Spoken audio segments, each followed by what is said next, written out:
Mahomes in trouble. Gets away from the defender. Lobs it downfield. And it's caught. And it's a touchdown. Chasing after him. Mahomes in trouble. Flings it across his body. And it's caught by Hill. Hill has it. He came back for it. And he's out of bounds at the 12. Launches down the middle. Hill. Open. Caught. And they get it. Kansas City. The big play. His arm strength is unrivaled. His athleticism is unnatural. His creativity is boundless. His fearlessness is unwavering. Football has never known a quarterback so prodigiously talented, and never before has a QB so young reached such lofty heights.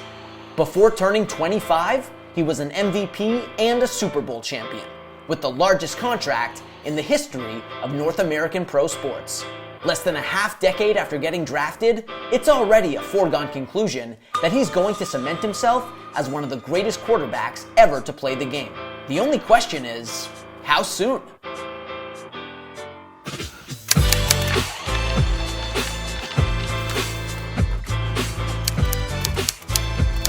This is the story behind Patrick Mahomes.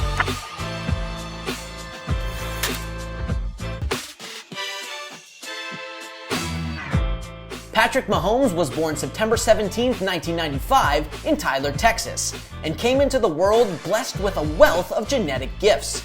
His father, Pat, was then in the midst of an 11-year career as a major league pitcher, and it became clear early in Patrick's life that he had inherited his dad's electric throwing arm. Plus, by spending his formative years running around big league clubhouses, Patrick, whose godfather as it happens is 21-year MLB veteran LaTroy Hawkins, picked up practices and enjoyed access to expertise that would eventually transform him into an athletic phenom. By the age of 5, Patrick was already doing long toss with his dad, methodically developing his arm strength before most kids had even picked up a baseball or a football for the first time. By the time he was 10, even the Mahomes' expansive backyard was too small for Patrick's incredible right arm. By that point, he could throw a baseball over the outfield fence from home plate, a distance of more than 200 feet, and eventually Patrick and his father had to start tossing at the baseball diamond, and then the football field. Patrick was an exceptional multi-sport athlete, excelling on the baseball diamond, the gridiron, and the hard court, and whenever anyone inquired as to which sport he most preferred, the youngster would reply, "Whatever's in season." By the time Mahomes arrived at White House High School, however, baseball was his primary focus. He saw himself during his adolescent years as a baseball player that was playing football, and seemed destined to follow in his father's footsteps. As a high schooler, Mahomes was a two-way star on the diamond, throwing gas on the mound while also playing shortstop and hitting in the middle of White House's lineup. By 17, Mahomes was piquing the interest of MLB scouts, impressing them with a fastball that reached the mid-90s. Memorably, in his senior year, Mahomes threw a 16-strikeout no-hitter, outdueling current big league pitcher Michael Kopech in front of a gaggle of scouts, and it was abundantly clear to everyone in attendance that this kid had big league potential. The only problem was that Mahomes had also started to excel at football. Named White House's starting quarterback in his junior season despite only getting his first crack at the position the year prior, Mahomes thrived, tormenting opponents with his ridiculous arm strength, impressive mobility, and his uncanny ability to make any and every kind of throw. A gift, incidentally, that Mahomes attributes to all those reps at shortstop, throwing on the run and across his body, and all those minutes on the basketball court making no-look passes. His style may have been unorthodox and his footwork wasn't necessarily elegant at all times, but Mahomes was unstoppable nevertheless. As a junior, Mahomes threw 46 touchdowns and averaged nearly 320 passing yards per game, opening eyes across the state, including in Lubbock, Texas, home of the Texas Tech Red Raiders. Mahomes was the perfect fit for Texas Tech's pass-heavy system, and Mahomes was himself enamored by the opportunity to play baseball and football at a decorated Big 12 school. And in the spring of 2013, 10 months before he was even eligible to sign a letter of intent, Mahomes announced his commitment to Texas Tech, a commitment he honored even after the Detroit Tigers selected him in the 37th round of the 2014 MLB Draft. The big leagues weren't going anywhere, Mahomes reckoned, and he still envisioned going pro as a baseball player once his time at Texas Tech was up. As it turned out, though, he was about to get thrown a curveball. During the second half of his freshman season with the Red Raiders football team, Mahomes was thrust into starting duty after Davis Webb went down with an injury, and the big-armed teenager never looked back. Mahomes started each of Texas Tech's last 4 games in 2014 and immediately made it clear how uniquely gifted he was, throwing for more than 1,500 yards and 16 touchdowns, including a record-breaking 598-yard, 6-touchdown performance against the top 10 ranked Baylor. By the time spring rolled around, the emergent Mahomes had already become a mini-celebrity on campus, and the two-sports standout was greeted to a standing ovation when he made his first pitching appearance for Texas Tech's baseball team on February 21st, 2015. It also happened to be his last pitching appearance for Texas Tech. Consumed with his football responsibilities, Mahomes had barely practiced with the baseball team that year, and his body was considerably bulkier than it had been when he was dazzling those big league scouts back in high school. When he took the mound for his Texas Tech debut, Mahomes, the baseball player, was unrecognizable. He couldn't throw a strike to save his life. I came into the game, I walked the first guy, I believe, hit the second guy and gave up a double, and they scored a run, and then I got taken out of the game. So that was I think I have like an infinity ERA, which isn't probably a good one. That's not something that I'm very proud to have on my record. But that dreadful outing marked a turning point for Mahomes, who knew conclusively from that moment what he was supposed to do with his mighty right arm. He was supposed to be a quarterback. Entrusted with the QB1 job for his sophomore season, Mahomes continued to make strides, upping his efficiency and getting better at creating offense with his legs while continuing to flummox defenses and dazzle spectators with his passing prowess. In his first full season as a starter, Mahomes finished 4th in the nation in passing yards and tied for 6th in passing touchdowns while also rushing for another 10 scores. Following his breakout sophomore campaign, Mahomes officially gave up baseball to focus on football. His junior season was even more impressive. Mahomes led the nation in passing yards while throwing 41 touchdowns and upping his completion percentage for a second straight season. That year, Mahomes recorded 500-plus passing yards in a game 4 times, including his unforgettable performance against Baker Mayfield in Oklahoma, in which Mahomes set a new FBS single-game record with 734 passing yards. For his efforts, Mahomes earned the Sammy Baugh Trophy, given out annually to the NCAA's top passer, and earned a spot on the second team All-Big 12. More importantly, though, Mahomes had elevated himself into a potential first-round NFL draft pick. And his showing at the scouting combine, where he ran a 4.8 40-yard dash and had his throws clocked at a sizzling 60 miles per hour, further illustrated what a rare talent he was. Yet, plenty of NFL teams still had their doubts. As talented as he was, Mahomes didn't fit the mold of a traditional pro quarterback. His mechanics were irregular, as was his footwork, and his proclivity for airing it out with risky, seemingly impossible throws made him seem like, well, a risk. And so, multiple franchises in desperate need of a quarterback passed on Mahomes in the first round of the 2017 NFL Draft. With the second overall pick, in fact, the Chicago Bears made Mitch Trubisky the first QB off the board that year. Ironically enough, it was a team with a perfectly fine quarterback that recognized Mahomes' franchise-altering potential and was determined to snag him. The Kansas City Chiefs had scouted Mahomes extensively, and, as head coach Andy Reid later put it, everybody was in on this kid. So, after 9 teams passed on Mahomes, the Chiefs traded up to get their guy. The Kansas City Chiefs select Patrick Mahomes, the second quarterback. It is Patrick Mahomes the second, not Deshaun Watson. That was the apple of the Reed-Dorsey eye in Kansas City. That's the quarterback of the future that they're putting the eggs in the Mahomes basket. And while they had high hopes for the youngster, nobody could have anticipated what Mahomes would soon become.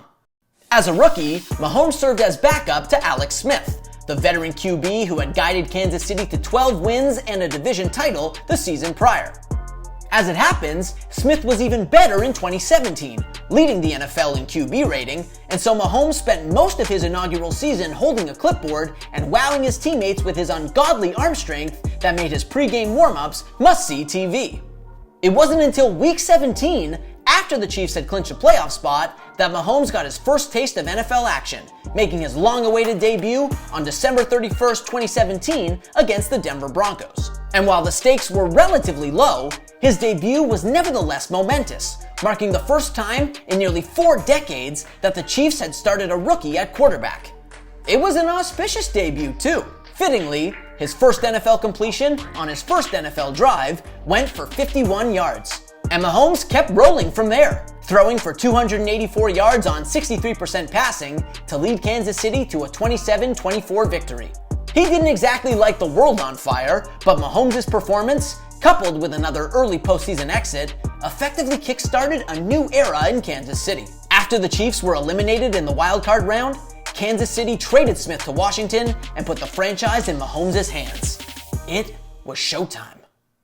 To say Mahomes hit the ground running in his first year as Kansas City's starting quarterback would be a massive understatement. In the 2018 season opener, Mahomes, just over a week shy of his 23rd birthday, threw for 4 touchdowns against the San Diego Chargers, leading Kansas City to a 38-28 upset with a commanding performance that put the NFL on notice. For his efforts, he was named the AFC's Offensive Player of the Week. And he was just getting warmed up. The following week, Mahomes threw for 6 touchdowns to propel the Chiefs past the Pittsburgh Steelers, landing himself a second straight AFC Offensive Player of the Week nod and earning a boatload of historical distinctions in the process. Never before had a QB thrown 10 touchdown passes over the first 2 games of the regular season. Never before had a quarterback thrown more than 8 touchdown passes through the first 3 games of his career. Already, Mahomes was must-see TV. And the Chiefs, whose preseason Super Bowl odds were plus 3,000, had been transformed into a legitimate threat. And Mahomes just kept on rolling, racking up touchdowns and passing yards at a historic pace. It wasn't until Week 5 that Mahomes threw his first interception of the season. It wasn't until Week 10 that Mahomes logged fewer than 250 passing yards. He had 249 for the record. Meanwhile, Mahomes recorded 5 more 4-touchdown games, including another 6-touchdown performance in a wild Week 11 loss to the Los Angeles Rams. Mahomes stepping up into the pocket, being chased, fires late, it's caught by Conley in the end zone! Touchdown, Kansas City! He wasn't just putting up one of the most impressive campaigns by a first-year starter. Mahomes was authoring one of the most dominant seasons by a quarterback in NFL history. He finished the season with a whopping 50 passing touchdowns, by far the most in the league, and 5 shy of the single-season record. Mahomes also joined Hall of Famer Peyton Manning as the only quarterbacks ever to throw 50 touchdowns and at least 5,000 yards in a single season. Not surprisingly, Mahomes received almost every accolade imaginable for his historic campaign, taking home the MVP and Offensive Player of the Year award while earning himself a Pro Bowl nod and first-team All-Pro honors. The only trophy he didn't get his hands on in 2018 was the Lombardi Trophy. After demolishing the Indianapolis Colts in the divisional round, the Chiefs were bested by Tom Brady and the New England Patriots in the AFC Championship game, falling 37-31 in overtime. To his credit though, after being held scoreless through halftime, Mahomes threw for 3 touchdowns in the second half to erase a 14-point deficit and eventually force OT. Ultimately, it was an agonizing end to Mahomes' sensational season, one made worse by a couple questionable replay review decisions late in the game, but the burgeoning superstar took the defeat in stride. Right now, Mahomes said afterward, it's the end, but hopefully it's just the beginning. And indeed, it was. Naturally, expectations were sky high for the Chiefs and their reigning MVP coming into 2019, but the pressure didn't seem to faze them. Mahomes picked up right where he left off the season prior, throwing for 10 touchdowns and nearly 1,200 yards through the campaign's first 3 games, eventually earning himself AFC Player of the Month honors for September. 6 weeks into the season, the Chiefs were 4-2, Mahomes was cooking, and the franchise looked poised for another deep playoff run. And though a scary knee injury forced Mahomes from his team's Week 7 victory over the Denver Broncos, the resilient phenom was back under center 3 weeks later. In his eventual return, Mahomes threw for 3 touchdowns and a season-high 446 yards. And while Mahomes' numbers weren't quite so superhuman down the stretch, the Chiefs also didn't lose a game after Week 10, winning each of their last 6 regular season contests to lock up another division title and the AFC's number 2 seed. Despite playing only 14 games, Mahomes still finished in the top 10 in the NFL in passing touchdowns and passing yards, and ultimately came in 4th in Offensive Player of the Year voting. And as it turned out, Mahomes had saved his best football for the postseason. In the divisional round, Mahomes turned in his most dominant performance of the year, throwing for 5 touchdowns and 321 yards in a 51-31 drubbing of the Houston Texans. The following Sunday, with the AFC Championship on the line, Mahomes threw for 3 touchdowns and ran in another to lift Kansas City past the Tennessee Titans and into Super Bowl 54. Hail to the King of the Chiefs Kingdom forever, because today, the team that Lamar Hunt founded has just won Lamar Hunt's trophy in the stadium that was Lamar Hunt's dream. Kansas City is the AFC champion. Standing between Mahomes and the Lombardi Trophy, the out-of-nowhere San Francisco 49ers, who were suddenly stalwart on both sides of the ball. But they were no match for Mahomes, who ran in the game's first touchdown himself and eventually orchestrated a sensational, legacy-shaping fourth-quarter comeback. Down by 10 with only 9 minutes to go, Mahomes led Kansas City all the way downfield from their own 17-yard line, then hit Travis Kelce in the end zone to cut his team's deficit to 3. And after the Chiefs' defense forced a quick 3-and-out, Mahomes did it again, marching his team into enemy territory from their own 35 before connecting with Damian Williams on a 5-yard touchdown that put Kansas City ahead for good. He's just going to throw it long. It is going to use up all the time. The game is over, and the Chiefs' kingdom has firmly planted its flag on top of football's highest summit. The Kansas City Chiefs are champions. Thanks to Mahomes' singular talent and grace under pressure, the Chiefs downed the 49ers to capture their first Super Bowl since the AFL and NFL officially merged in 1970. Predictably, Mahomes was named Super Bowl MVP, becoming the second youngest player ever to take home the honor. Meanwhile, Mahomes also became the youngest player ever with an MVP award and a Super Bowl ring, taking that distinction away from Hall of Famer Emmitt Smith. 3 years into his career, Mahomes hadn't merely vindicated Kansas City's decision to trade up for him. Rather, he had the franchise flirting with Dynasty status, had solidified himself as one of the faces of the game and the prototypical dual-threat passer, and had positioned himself as a future Inner Circle Hall of Famer. His potential for all-time legend status wasn't lost on Kansas City. Months after their victory in Super Bowl 54, the Chiefs signed Mahomes to a 10-year contract extension worth up to $503 million, the first $500 million contract in North American sports history. So far, that money looks extremely well spent. In 2020, Mahomes carried Kansas City to a franchise record 14 wins, while leading the NFL in passing yards per game, finishing second in adjusted total QB rating, and finishing 4th in touchdown passes. Along the way, Mahomes became the fastest QB ever to reach 10,000 career passing yards and 100 career passing touchdowns. Heading into the postseason, the Chiefs look primed to repeat and become the league's first back-to-back champions since the 03-04 Patriots. The only problem? Tom Brady.